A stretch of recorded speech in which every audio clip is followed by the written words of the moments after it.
And so now some more political defections are still happening. Power is still shifting. People are still moving from one destination to another. All in a bit to, do I say, being the most favorable location for 2027. Now reports have it that about 30 lawmakers have changed parties. APC gained 14, ADC gained 9, and PDP has lost 12. And Tony, all of these defections, everyone would want to know, are they driven by ideology or political survival? I bet you, everybody, you will always record the answer. Okay? And then, are Nigerians effectively becoming, would I say, or is Nigeria effectively becoming a one-party system, so to say, especially where one party has the highest number of political key players? Well, you asked if the defections are political survival or ideology. Who is talking about ideology? Nobody's talking about ideology. It's purely survival. Survival of the fittest. You saw those who made the defections yesterday. Many of them had been thinking that the Samini Turaki-led PDP faction could get anything out of the camp. But it's not the way it is. And one judge, of course we know her, Justice Abdul Malik Joyce, has dealt a big blow to PDP faction led by Samini Turaki. I'm not accusing her of anything, but she was the one that gave Wike the power in River State. She first started by giving judgment on everything Fubara did. She gave judgment against most of the things Fubara did. The way she passed the budget with 4-member assembly, and the way and manner, so many things. And we saw how Wike celebrated that. But the judgment was overturned by appeal court. But the Supreme Court agreed with her in some part or substantially. And the same Justice Abdul Malik Joyce attached, I think her appointment is made from Edo State, made judgment against the Ibadan Convention. First, she was the one that made the judgment against the Ibadan Convention, notified it and everything. She said about it. She was even the one that barred Samini Turaki. That was her latest judgment. Barred Samini Turaki from accessing PDP Secretariat. And many of them have complained against the judge. They have asked her to recuse herself each time PDP matter is mentioned. Many accuse her of being used by Wike to arrogate some of the powers ordinarily he couldn't have had. But in any case, that is the way we see it. And many of these defectors, they have seen that nothing is left anymore. The need for them to make this, because political parties will soon be submitting their party registers, and by the time their registers are submitted and they are not to be found there, they cannot stand to contest any election in that political party they may have migrated to later on. It's political survival. Many of them moved yesterday. We are told that APC gained 14, ADC gained 9, as we are told.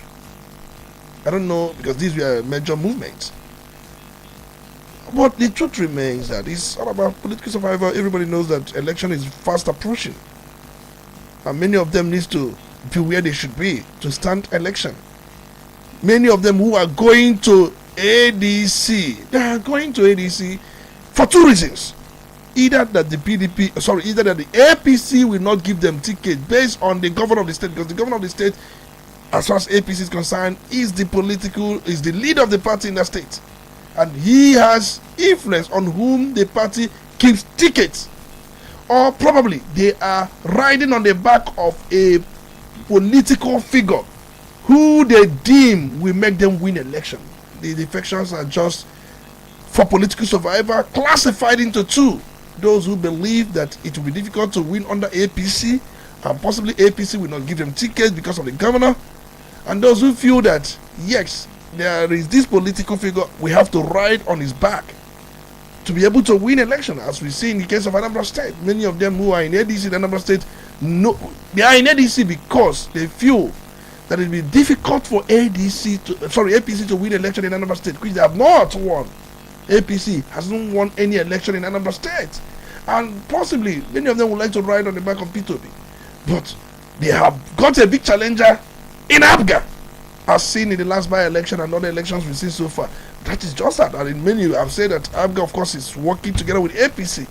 If you talk about APC in Anambra State, you may be thinking of Abga, but not the APC not the one that is confused in Anambra State. But that's by the way. The truth remains that these politicians, they are back. Look at the nations you cited earlier when we started. Nkiru Konye-Ijeocha resigned her appointment as Minister of State for Employment and Labor and Productivity. And people are asking question, why is she interested in going back to the House of Representatives, having been there for 16 good years? People are asking, did she forget anything in that very house? Or what is she going to do new? But there are people who believe that APC will recalibrate their positioning, and Southeast is likely going to be given the position of speakership. The way APC position calibration is constituted presently, Southeast is maligned. How do I mean? If you look at it, President, Southwest; Vice President, Northeast; then you have the Senate President, South. You also have the Deputy Senate President, Northwest; Speaker, as we have currently, Northwest; and then you have Deputy Speaker, Southeast. So you find out that North Central, you have Secretary to the Government of the Federation and the National Chairman of the party, because these are also positions you assign to geopolitical zones. The Secretary to the Government of the Federation, North Central; the National Chairman of the ruling party, North Central. You find out that Southeast is completely outclassed, completely maligned, but they want to correct that. From the grapevine, some have said that this time around, if President Bola Ahmed Tinubu wins again, that Southeast will get speakership, and Nkiru Konye-Ijeocha is positioned to get that speakership position if she wins, according to what we are told. But remember one thing, that North Central cannot have the Deputy Speaker and at the same time the Deputy Senate President and the speakership. Two positions at the same time. It's not done. North Central, two positions, SSG and the National Chairman of the party, the same time. Where does that leave Southeast? Deputy Speaker. But many of them have expressed this concern to President Bola Ahmed Tinubu, who feel that, of course, they have paid their dues, unlike before, when Southeast hasn't paid its due in APC. It is now agreed that Southeast has paid its dues in APC. Of course, you know very well that they have the majority in when it comes to state structure. Ebonyi, APC; Enugu, APC; Imo, APC; Anambra State, Abga, but supportive of APC, leaving only one state, Abia State, with no father, no mother, but they have children. Children in the sense that they feel that the masses are for them, and for that they are contented with that. But the truth remains that Southeast having paid its due in APC, the thought is we are going to give them one principal position, not the deputy speaker. And for those who are asking questions, why is Nkiru Konye-Ijeocha going back to the House of Representatives, have it in mind that there is this discussion going on. It has not been finalized that Southeast will be given speakership if the APC wins, but the North will not agree, because over the time it is done this way. If the Senate President is not speaker, should be South. It is done. There has never been a time, I'm here to be corrected, where the speaker, I'm talking about from the current democratic dispensation, both the speaker and the Senate president come from the same, not the zone this time around, either the same south or the same north. Okay, Tony, can I come in here? Because you have done the permutation, of course, trying to bring in the aspect of Nkiru Kanajocha who might resign in preparatory to what could happen in 2027. If I'm going to go that very line, the first question will be, in whose interest? So, where is the people in the whole mix? If eventually that this permutation turns out and the Southeast gets speakership, to whose benefit? To the people or to the politicians? That's number one. The number two is that looking at what happened when the current 10th House of Rep was inaugurated in 2023, that was in June. APC had 181 members, and the PDP had 115. But if you put together all the members of PDP and other opposition parties, they had 179 against 181, which was maintained by the APC. That tells you that as at that very moment, APC was a majority, but it wasn't absolute majority. So if the opposition parties close ranks, they'll be able to, of course, iron things out with them. But as it stands now, APC has now dominated the House because the number is now in favor of the APC. Just like you have already highlighted, if you go to the House of Reps now, APC has about 280 members out of the 360 member parliament. That tells you it has now become a full-blown oh yes, that if where APC wants to go, it can easily go there. Now let's look at the breakdown. APC gained 14 members from other parties, and ADC followed with about 12 or thereabout, and PDP is lagging behind because the party is in crisis. You look at all those who defected, many of them shared one thing in common. The parties they were leaving have problems, division, which has been established by what we know. Take for instance, Labour Party has the issue of leadership, in as much as to a reasonable extent it seems like the court had resolved it because INEC has recognized that the Osman-led Labour Party. Some persons left Labour Party to ADC. Then you look at Dan Abase, Deputy Minority Leader in the House of Reps. He left APC for Labour Party. Now, for him, the problem in the APC in Benue State, between Governor Hyacinth Alia and George Akume might affect him, and now he's looking for political survival. So he left APC and moved to Labour Party. If that is a good move, I do not know. Then let's not come to how it concerns us here in Anambra State, because we also have our own people who also left their party to other parties. Harris Okonkwo, who represents Idemili North and South in Anambra State on the Labour Party, he left Labour Party to ADC. Then he talked about Nwogu Matthew on the Labour Party. He left Labour Party to move to APP. He represents Abombise Ngobala in Imo State. He talked about Ikenga Ugochinyere. He left PDP and moved to APP. He represents Idato in Imo State. Then here in Anambra again, George Ozod Nobi, Deputy Minority Whip in the House of Reps. He left Labour Party for ADC. Now, if you ask them, they will say there's crisis in the party and what have you not. So the ones who concern us, I just highlighted. And don't forget that my first question is this: in this whole thing, where is the people in this whole mix? Because for them who are moving, or for these very lawmakers, their primary assignment is to go to the National Assembly and represent the people, be their mouthpiece, speak for them, and if they're going to do anything, it should be to the overriding interest of the people. But now they have moved, and if you look at what has been done, everybody is looking for political survival. So where is the people in this very mess? And for those who left parties who are seen to be the bigger parties, who have a chance of winning and moving to the likes of APP and what have you not, how would you look at their political decision? Politically, do you think they are doing the right thing? Well, when you ask politically if they are doing the right thing, it's a question Sounds like selfishly, are they doing the right thing? Who defines what is right? And many of them, they are not really doing these things because of the people. And they have always said, they have to align themselves properly for them to attract what they should attract for the people.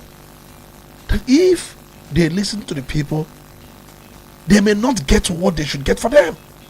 So their interest, according to them, has always been to get what they should get for the people. And you need to make serious political alignment. And you need to be elected. Situations where you are unelectable or for one reason you cannot win elections. We know very well that APP, Ugochinyere, he may think that the political realities or the political circumstances that led to his emergence as a rep member representing Idato North, Idato South Federal Constituency may repeat itself in 2027. I doubt. And he has gone to APP, unknown party. He thinks he has the influence. Recall how he became the House of Rep member, because Hope fought him all round. Of course, he gave the story that his house was burned during the day of election. It was not even in Imo State. It was in Abuja. In fact, there were attempts on his life. There were plans to get him. All of this. But PDP at that time had structure in Imo State. And with your popularity and the structure of PDP, you were able to be delivered against all odds, against every effort by Hope not to make sure that you win. But now, APP, has it any structure? Even if you think you are popular, you need structure to protect your votes. Are they popular? Do they have structure for that, by the way? Now, you talk about some of the people you mentioned. We know that in Anambra State, some of them that have moved, they want to ride on the back of P2B at that level to stand against, because in that election it's going to be ADC against ABGA. That's what that election is going to be, because PDP is no more. It's dead and buried in Anambra State, of course. Before now, everybody knew that. And APC, we still say, APC in Anambra State has leprosy. It's not like APC in other states. And they have not been able to win a single vote from time immemorial. And I don't see that changing in 2027. I'm not preempting anything, but I'm just speaking based on pattern, realities. So it's going to be ABGA against ADC in Anambra State. Now, for those who have moved to ADC, we know why. And you talk about those who have also moved. We saw what happened in Kano State. I had thought that since Kwankwaso moved to ADC, that some of these lawmakers who were still in NNPP will move with him to ADC. But they were split. We saw some moving to APC. We saw some moving to APC. And we saw few. In fact, majority moved to APC. They did not follow Kwankwaso. And we saw those who followed him to ADC, as we saw in the house yesterday. That tells you that everybody is making political alignment and realignment for his chances to be elected, not because of ideology. And when you talk about chances, it's all about survival. And they will tell you need to be here for me to get this and for me to get that. But the masses have a big say in all of this. But for APC, just like I said, Nkiri Konye, who is moving into the context, I doubt if APC will see speakership position to Southeast. Reason being that the president cannot come from South, Senate president from South, speaker from South. It cannot happen. Okay, all right. So it cannot happen. Philip Abwese, who left APC for Labour Party, he represents Ado Boko or Badibo in Benue State.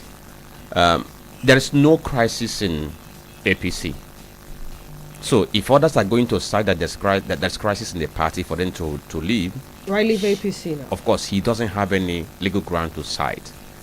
Do you see what happened to Enina Baribe happening to him? Well, the truth is, Enina Baribe forget the storm. He has been forgiven. They were making jokes about these things.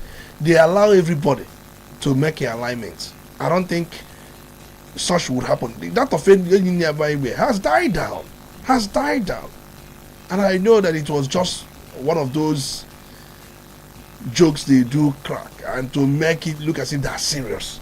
they will allow everybody to make realignment and realignment, and you'll be up against the masses who are going to elect you. But just as we have seen, I saw Wike yesterday saying that because Wike is now the national leader of the People's Democratic Party, INEC immediately updated his website and then included Abdurrahman Wike's men in the website. We saw it, was it all yesterday? And we saw Wike dancing, laughing, and people have been trooping for Wike to bless them. So Wike has become the godfather that blesses God's son. And he said yesterday, he has not endorsed anybody. He's the godfather of PDAPC because they had a meeting in Abuja on Monday. No, PDAPC. He's the godfather of PDAPC in Rivers, but godfather of PDP in every part of the country. You cannot be a candidate of PDP for any elective position in any part of the country without Wike endorsing you. Okay. But for in River State, it's PDAPC. And now, remember why he's boasting all this. The Supreme Court has a final say. But the same Supreme Court that upheld the judgment of Joyce Abdul Malik that decimated the governor for your state and the Oyo Congress and dealt a very fatal blow to them. Could it be upheld again? Because for Wike, triumphs must be credited to judgment pronounced by Justice Joyce Abdul Malik. Even in River State, his triumph over Fubara was predicated on the judgment pronounced by Justice Abdul Malik. But this time around, Supreme Court has a final say. But most times, we've seen the past one, they upheld her judgment. But in this case, let's see what's going to happen. Wike is now the godfather. If you want to have a ticket in any state, please, he said, don't give me a text message. Don't call me. I have not said anything. The only person I have endorsed now is President Bola Ahmed Tinubu. I have endorsed him and I have not endorsed any other person until the time comes. That's what he said yesterday. So let's see how it goes. All right, let's see how it goes. Still taking a look at what's happening in Nigeria. Insecurity. Right, the security crisis in Jos, Kaduna, and different parts of the country are still calling for great concern. The NBA has spoken. The governor of Plateau State, the president, they've all spoken. And then, Tony, quickly, we have similar attacks in different parts of the country. Kwara, people go to church and they get kidnapped. Gunshots rain and lives are lost, scores are kidnapped, people are injured. While we were starting, Franklin mentioned that for over a month there was a notice that there was going to be an attack. And so we keep having the same pattern. We have intelligence. We do not act on it until there is a problem. Then we start reacting. We start running helter-skelter like headless chickens. And at the end of the day, the same horrors are repeated over and over. You know, we still have intelligence gaps. We still have political interference. We still have lack of capacity. We still have internal sabotage. And so I am curious to find out, is Nigeria normalizing this cycle of violence? You know, the condemnation, no justice, after some time it dies down, the next strike of violence takes over and it becomes the new headline. No one is now waiting to see if the other one has been taken care of. At the end of the day, it's just rinse and repeat, different locations, different victims. And we have a government that is more interested in 2027 election. Tony, what actually are we going to hear different from all the solutions that have been put on the table before now? I think one of the solutions have converged earnestly is state policing system, not the framework. Anything different? Because we've heard of that because too. That is only on the table. Possible solution as we speak now. Because from the look of things, the security agencies as they are presently constituted seems to lack the capacity. They seem to lack capacity to deal with these things effectively. You know, policing is local, security is local. It is not centralized. Anything security is purely local. Any centralization to security is an anomaly. Is going to be ineffective, and you can't be deploying such method, crying sabotage, because if it is local, you won't be crying sabotage. If it is local, you won't be saying that intelligence was not acted upon. If it is local, some of the things you are saying cannot be said. Why some of these things are coming up is because it's centralized. You've never seen where such kind of scenario is being tried to, you try to address it using a centralized system, it doesn't work. So for me, the very first thing I want to hear is states having their own security in their hands. Not just states, the local governments having their security at their hands, and also the towns. They should be the ones supervising the security personnel. You know one thing about most of these security agents, they don't like being monitored. They don't like being supervised by the people, so that they want to do whatever they want to do. And I have said it many times, any system that fails to deploy strong monitoring systems is built to fail. If you allow people, you just give them directives to go all out there and do this and come back and report to you, time has gone for things like that. You must monitor capacity, you must monitor operation. And I say, if states are adopting both the state policing system, body camera becomes important. There must be a way to monitor their utterances, professionalism, their conduct, and the way they relate with the masses. You must find a way to monitor that, supervise that. It is not in theory. Once you do not monitor anybody, that is why brutalism or brutality, what do you call it, ended up in UK. It was severe until they introduced body camera. It was something else, because they taught Nigerian police how to do brutality. They started it during their time as colonial masters. They kill at sight, they hide the evidence. British police or UK police, they did commit evil, and they started doing that with their people until there was a protest, and that protest led to reformation of policing system with introduction of body camera. So we need to see things like that in Nigeria. These things don't cost much. The idea is to improve the professionalism. Most times the things we hear, they're not good. So the point is, that's the only thing I'm going to listen. Anything outside it, we are wasting our time. All right, then we take a break now, some commercials, and then we open up the phone lines. To stay, it's Udala Radio 104.7 FM.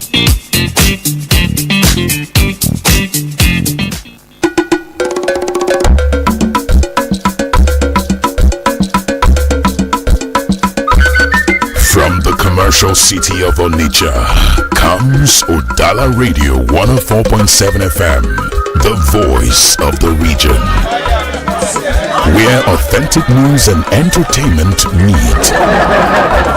Udala Radio 104.7 FM, seriously authentic.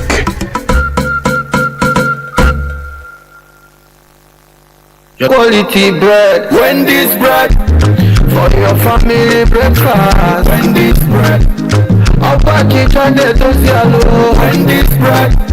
Mama, papa they like Wendy's bread. Kitchen they do Wendy's bread. Even children they like Wendy's bread. Oh, Wendy's bread. I mean, Wendy's bread. Get the better tasty we go sweet your belly. Wendy's bread. Wendy's your bachijama. Wendy's bread. Wendy's bread, tasty bread. You can contact us on our official address, Second Business Park, Enugu Road, GRA, beside Misha, Anambra State. We also have another branch at St. Michael Plaza at Tandy Road. Also contact us on 070-1149-1571. Wendy's bread, your tasty bread. Wendy's bread. Onitsha, una don ready for the biggest Easter shutdown. Golden Promise Entertainment presents Easter Golden Fiesta. One massive night of music, comedy, and correct vibes. It happens Sunday, April 12, 2026 from 5 p.m. till dawn for Onitsha Mall ShopRite. Host for the night, MC Bim and MC Feargod. Music policy by Emmy Black, Ivado, and Sparkle T. Laughter with comedians like Twin Parrots, Prince Neche, 5 Naira, Dibia Update, Holy Baba, Mama and Sister Equitos, plus live performances from Mweze and CJ Ozugo, and DJs who go keep the party hot all night. DJ Staffy, DJ White Barrel, DJ Two Step, DJ Tony Banks, DJ Freezy, and DJ NK. Tickets to go fast. Regular 2,000 naira, VIP 5,000 naira, VVIP table for 5, 200,000 naira. For sponsorship, bookings, and enquiries, call 0814-394-2802 or 0808-441-5156. Easter Golden Fiesta, the party we on nature go talk about. Supported by Udala Radio 104.7 FM.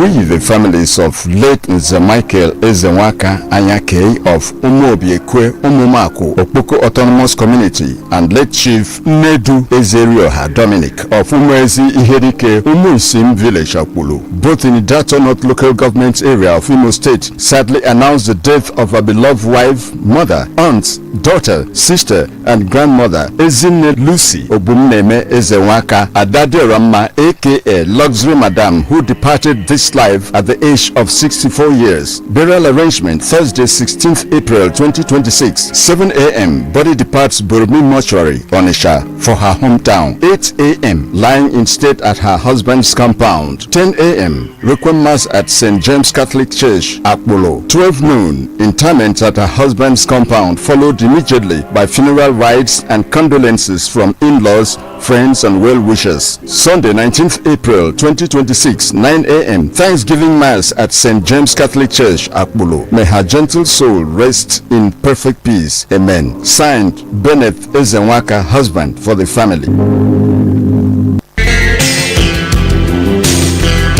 Risky Global Resources Limited invites applications from qualified and motivated individuals for immediate employment. We are currently recruiting male and female candidates between the ages of 18 and 30 years to fill the following positions: sales representatives, experienced computer operators, experienced supervisors, human resource officers, and experienced drivers. Candidates possessing BAc, HND, OND, NCE, or SSCE qualifications are eligible to apply. Blisky Global Resources Limited offers a highly competitive and attractive salary structure. Interested applicants are advised to submit their curriculum vitae at our office located at number 25 Oka Road, Onitsha, beside Mandela's first floor. Alternatively, applications may be submitted at the Ilo Plaza, number 231 Oboduku Road, opposite Okpoko Police Station, second floor, front. For inquiries, please contact 0701 363 7006 or email your CV at blisky@gmail.com. Blisky Global Resources Limited, delivering value through people. Onitsha, clack it! Have you heard? The Onitsha Easter shut down. From Easter Sunday to Easter Tuesday, come with your family, your friends, your loved ones. Get ready for an unforgettable experience. Live on stage, we have Savio Motu, Igwebu Afamo Botobo Jr., Odumeje MC, Flavor Notutua, MC Eto G, Pretty Diamond, Varsity Band, DJ Pedro, Ojaweli Bonine, Bonade, Awelugo, Mr. K, Ogeno Bag, Hype Man Bonto Smart, Arab 6, Feeling Next to the Wall, DJ Bookers, and many more. Enjoy beautiful vibes, meet amazing people, connect, games, Dorime show, sexy dancers, action movies, delicious meals, chilled drinks, and non-stop entertainment. The venue is a Chima Primary School Field, Oko Road, Onitsha. Do not miss it. It is going to be massive.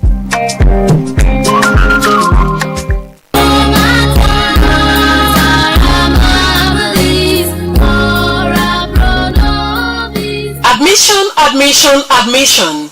This is to inform the general public about the entrance examination into Mata Amabli Secondary School, Umuoji, Anambra State. It is an all-boarding secondary school for girls managed by the Catholic Archdiocese of Onitsha, which admits both Catholic and non-Catholic students. It is strategically located along Mpo Umuoji Road, roughly 10 minutes drive from Mpo Junction. The exam will be for the prospective students of JSS1, JSS2, SS1 and SS2 classes. Date is Saturday, 11th April 2026. Venue, Mata Amabli Secondary School, Umuoji. Time 9 a.m. Forms are currently on sale in the school and will also be available on the exam day. For more inquiries, call 08036456040, 08036456040 or 09028598799, 09028598799.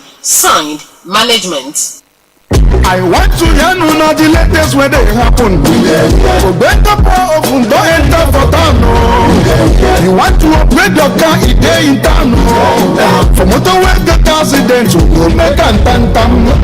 Our integrity stand first in everything we do, and we dey deliver what we do.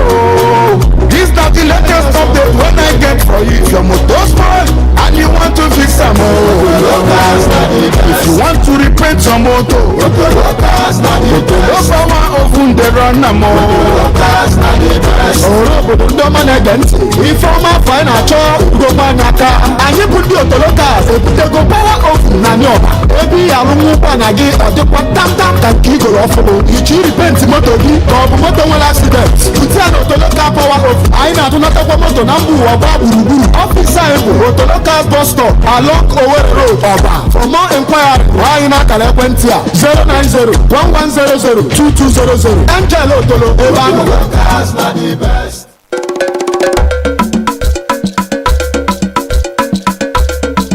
Udala Radio 104.7 FM. Seriously authentic. You're listening to the Polity. Get involved now.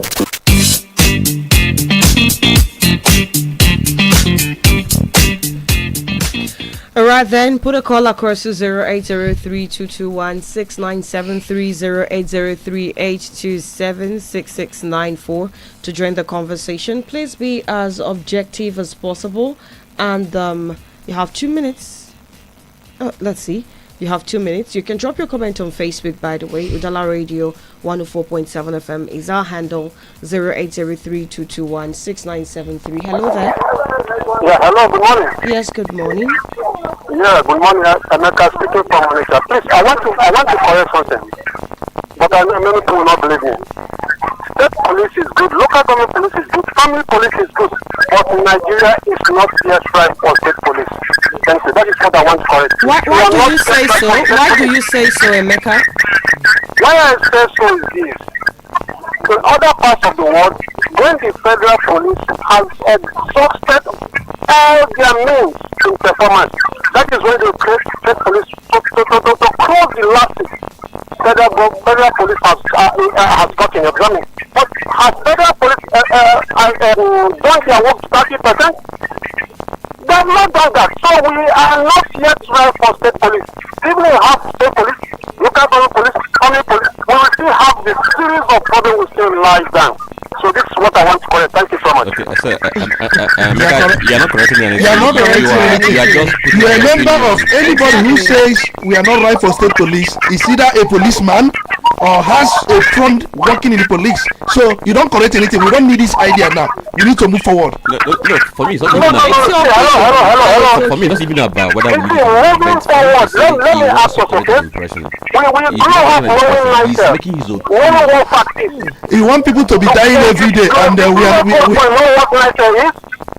I think the problem is we are not able with the first, the way we are supposed. We are in the minority. So let me address so we need total orientation. We don't need orientation. For me, prayer in a prayer is very, very important. It has to start from starting good manners to children. Yesterday, when I was growing up, every man was your father, was your father. Is it applicable today that God is a Nigerian? So we need total orientation. We are not here for all this. It is a good thing, but we are not here the country has made a decision. You are the one saying we are not ripe. The country, the president has made a decision. The nation, everybody has agreed. The last IGP was saying what you were saying, and we knew that he was relieved of his appointment because of this. Please keep this not ripe. People are dying every day. Hello. Hello, good morning. Yes, good morning. Anthony Franklin. Good morning. I'm in the studio.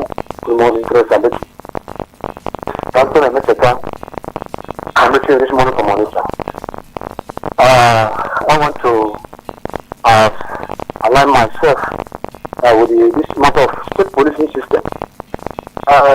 The matter is not about structure. We will air our opinion, even though the government decides what it wants to do.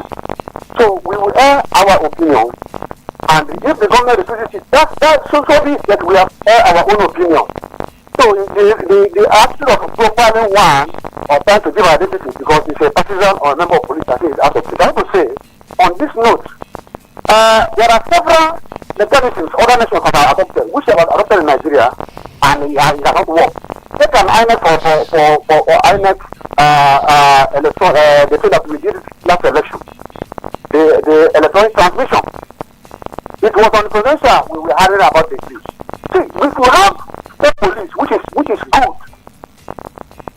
Since there will be since there is a way people manipulate the process, it will still be sabotage because there is no turnout for it.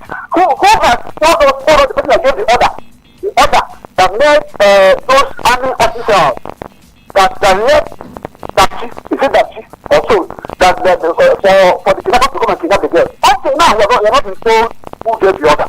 So for me, the police is good, but because of the way, there is no supervision, no punishment for the failures.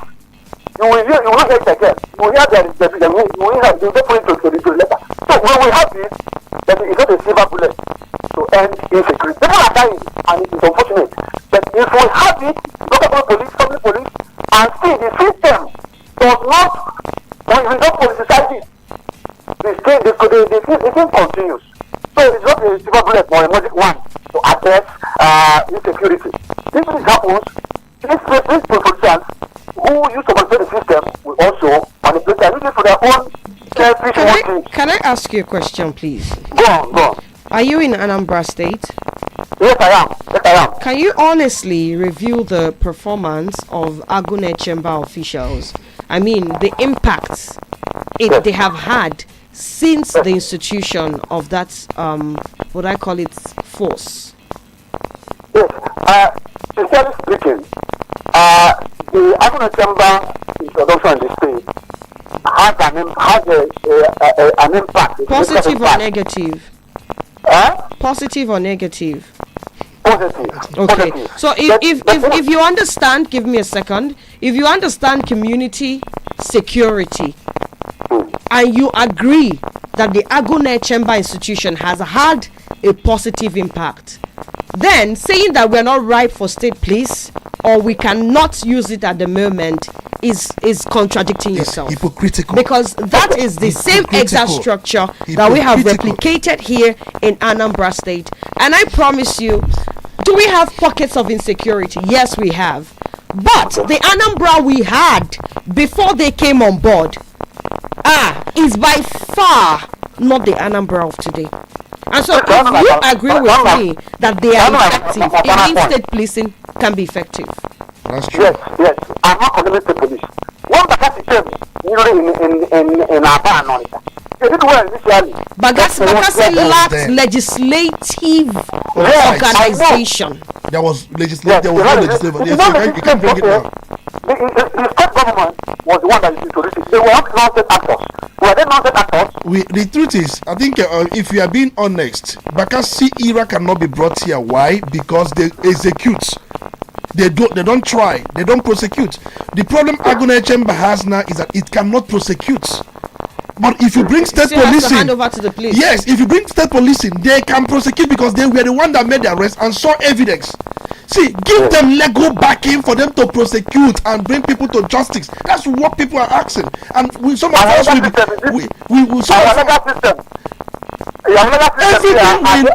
everything will not be perfect before you make a move. I think all I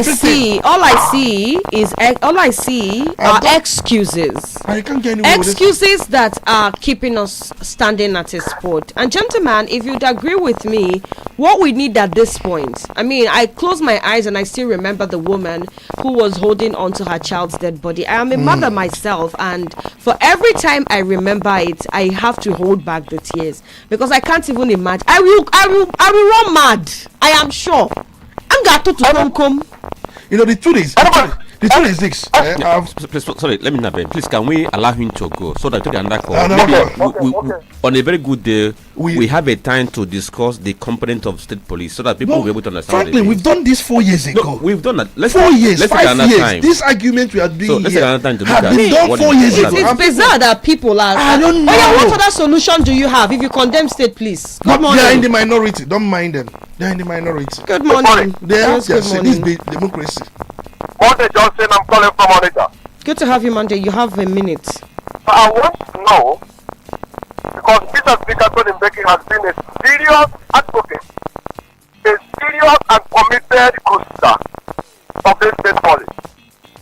I've accompanied some police officers that are from this Igbo race that are too brutal to me as an Igbo man. Most times, the people that come to my aid are police officers that are not even from this, part of the country. And he made a statement this morning, said decentralization. I think I will buy that idea of decentralization. Not a situation where we will have a security outfit in a state like Anambra, but the members of that security outfit will be indigenous of Anambra only. I wouldn't subscribe to that. I will suggest, yes, decentralized security. Let the command and instruction and the order be under the state. So we will have the swift attention of security officers at any given time. But the employment of security men should be from all parts of Nigeria. That is the decentralization I will subscribe to. Thank you. Thank you. I have to let you go. Let's head over to Facebook, Frank. Okay, so on our Facebook page now we have some reactions here, and we begin with the reaction from Anom's Amy. He said he disagrees with Tony, comparing Kenneth Okonkwo and Daniel Boala and Reno Mockery, and he said the two men have no integrity. They are more of dogs going back to their vomit. And he says, can I suffice to say, okay, that you speak in favor of Anambra State government, does it mean that you're looking for an appointment? Okay. Rotract Obia Wikechku Christopher says he's listening from College of Education in Subwe. He says in business and in running a country, there is nothing wrong in borrowing, where the fundamental question is on borrowing to do what. Nigeria would have been out of borrowing if only the leaders are channeling the loans in the profitable areas.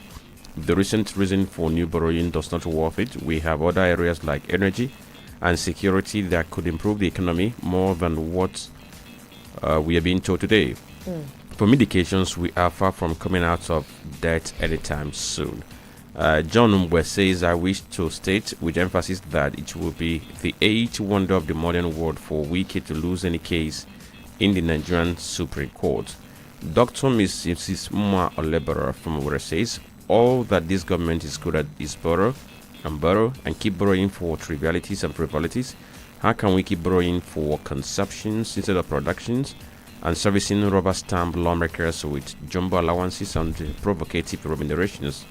This government has succeeded in mortgaging the future of our children, and they succeed in once through excessive borrowing with absolutely nothing to show for it. Look at Nigeria, borrowing to service loans. It's threatening that the managers of the economy are lost as to what to do, and we have lost confidence in them. Zekwe Celestin says, why does it look like Nigeria is recording more casualties than countries that are at war because of terrorism, even though we are not at war? But my question is, what are the crimes of these Nigerians that are butchered on a daily basis? Samson Akachi, Amechi Anene, Ogo Chukunenye. Thank you all for the wishes. Then Mazinwore Chikwadorum Musnachi says, I don't have any issue with the borrowing, but my key problem is that most times it doesn't yield any fruitful result. Mr. President fails to manage it effectively, where the poor masses will be liberated from hardship. And he says, Mr. President, is it a must that you must borrow before engaging in any project? And the Ogochuku, or rather Ogoamaka is a Chuku, thank you for following. And Communio Keke says, during Obasanjo, Yeratwa and Goodluck Jonathan administrations, our debts were low and food, fuel, house rent were cheap, including security, all were superb. But said now Buhari and Tinubu, our debt profile keeps rising from better to worse.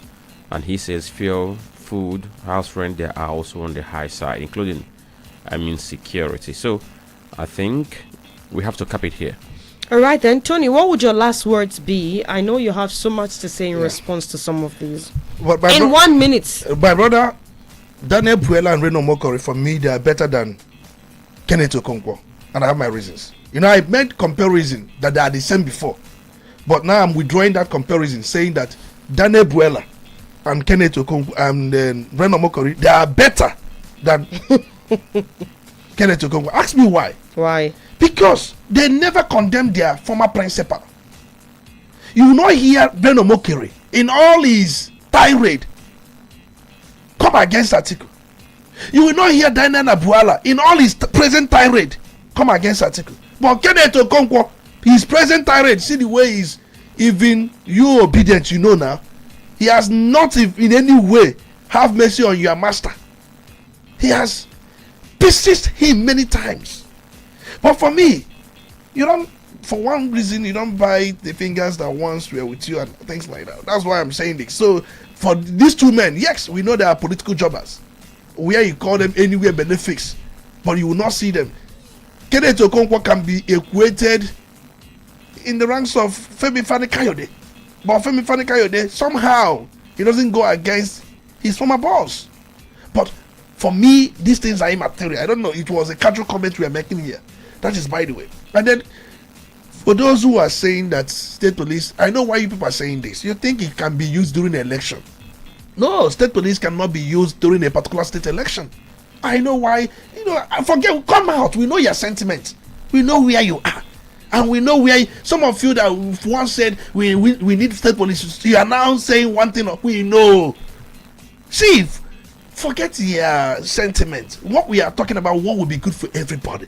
And somebody is talking about you don't want situation where you bring Adamu from Sokoto to come and be a security man in my hometown of Sumo, and you think that's the pattern you want.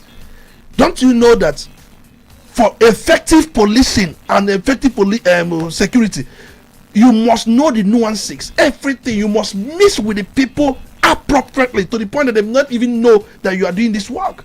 The language, the dialect, everything. Language is one of the key points in security. And you are saying that you want decentralized system, but you don't want where they will come from. Everybody go to your home state. Go to your town. If those of us know, we should bring one. Let them be doing their work there. Because we know them. We know their papa. We know their father. Once a stranger comes in, of course we know. Let's do what others are doing. We are talking about it's not about tribalism. It's not about this. The issue is effectiveness. Let's have security. And thank you, Chisom, by pointing out that Aguna Chamber has done so much. If you see this kind of work Aguna Chamber has done, what if they are really a state police force? They would have done more than what they are doing. Thank you, Tony. We know the truth, but most times we sit back because of our sentiment. What a first day of April we've had. Franklin, your final words, please. Each time we speak English, sometimes I think we do speak above the comprehension of the person who is listening. And that's why when we